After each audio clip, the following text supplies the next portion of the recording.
"We are living in prophetic times," says a newly revealed ancient text inscribed by Egyptian scholars shortly after the Exodus.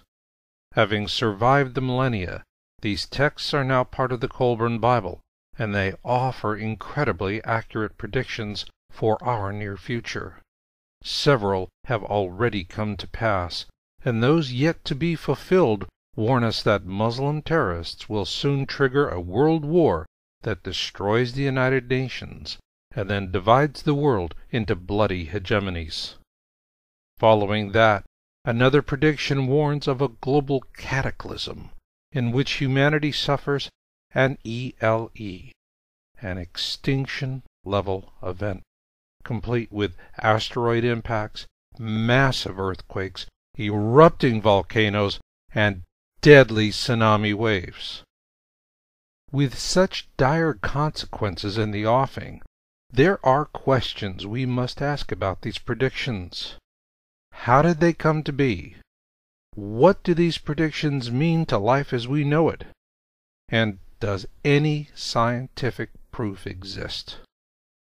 So join me now as we answer these vital questions while we examine this chilling 3,600-year-old Egyptian prediction that radical Islam will indeed start a world war that destroys the UN and divides the world.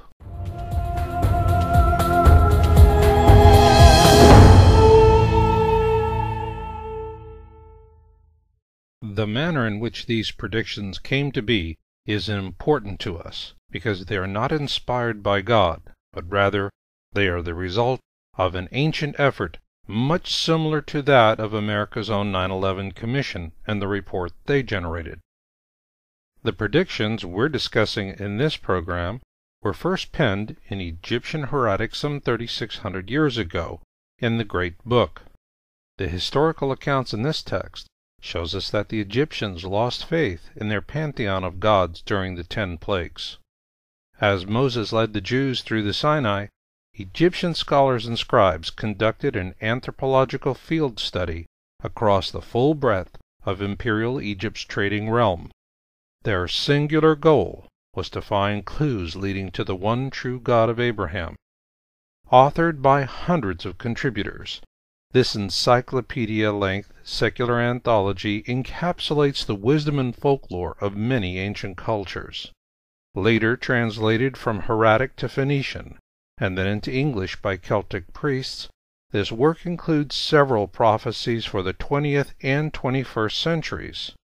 To date, those which have been fulfilled include the invention of the airplane, the submarine, and in vitro fertilization.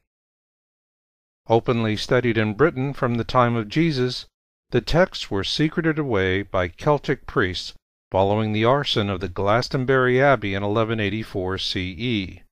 The attack was precipitated by British King Henry II on grounds of heresy, and much of the original work was destroyed. The surviving priests hid what remained in Scotland, and there it was merged with other Celtic wisdom texts to form what we now know as the Kolbrin Bible. This full text was then revealed in 1992 after the fulfillment of a long-awaited ancient Egyptian prophecy: the fall of the Soviet Union. With such an incredibly accurate prediction as this, what other, as of yet unfulfilled predictions are there for us in our future?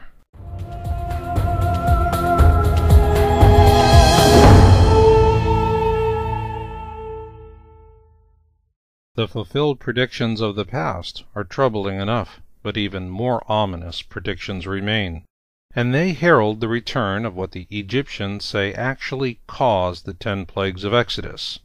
the flyby of a massive reddish object, such as a comet, they called the destroyer. As it flew through the core of our system, its gravitational effect upon our planet triggered tsunamis, earthquakes, and volcanic eruptions. But that isn't all, because the Kolbrin Bible tells us that Earth flew through its tail, and this resulted in horrific meteorite storms. And this was by no means our first encounter with this object. The Egyptians also tell us it caused Noah's flood during a previous flyby, and it turned the earth on its poles, much in the same manner as described in Edgar Cayce's pole shift prophecy. The ancient Egyptians also give us clear harbinger signs for the next flyby of the destroyer. Most notable is that Islamists will trigger a global war that causes the United Nations to fail, and which divides the world into vast, warlike regional hegemonies. Afterwards, the destroyer will return to wreak havoc on the earth once again. Their ominous prediction is clear. Humanity will survive this global cataclysm as it has in the past, but life as we presently know it will cease to exist. So, is there any scientific proof to back up that claim? Perhaps so.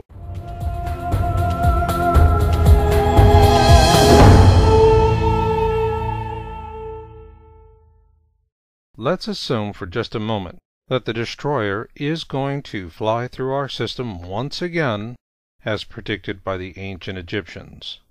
Assuming they might be correct, are there scientific facts that could in any way corroborate this threatening prediction? There is one possible validation, and it is an ongoing interaction with our Sun. In December 2006, NASA issued its forecast for Solar Cycle 24, and they tell us it will be one of the strongest in almost 400 years of recorded sunspot history. This puts Earth's power grids and electronic infrastructure at risk from an unforeseen perfect solar storm. Also, in December 2006, NASA had to move its astronauts to a radiation-safe area of the International Space Station, the ISS, in response to the health threat posed by a December 13th X-class solar flare. This move to safety was not a benign accident. Our governments have been aware of this mounting solar threat for years, and by 2008, the United States, European Union, and Japan will have a fleet of 6 solar observatories in space, monitoring every possible aspect of the Sun's behavior. While we often criticize our governments for the way they spend money, in this respect, they're doing exactly the right thing at exactly the right time. Thanks to these proactive efforts, we do not have to worry about our modern industrial societies being laid waste because we're blindsided by a perfect solar storm. Rather, we're going to know when the Sun's nose is starting to itch long before it gets the urge to sneeze. And that's good news for us. Frankly, we could use a little good news, because NASA further predicts that the next 11-year solar maximum, which starts in 2007 and peaks in 2012, could be half again worse than the previous. And that last solar maximum saw the first ever Y-class solar flare in 2003. Prior to that, the most violent solar storms never received more than the lesser X-class rating. Interestingly enough, there are other results of this marked increase in solar activity since 1940.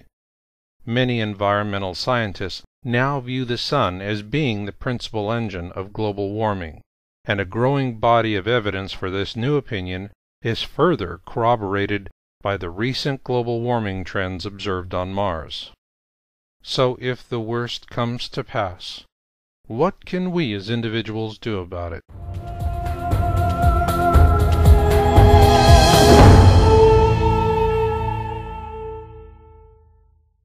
In the 1997 film Men in Black, Tommy Lee Jones, as Agent K, says one thing that is incredibly pithy and relevant to this entire topic. A person is smart.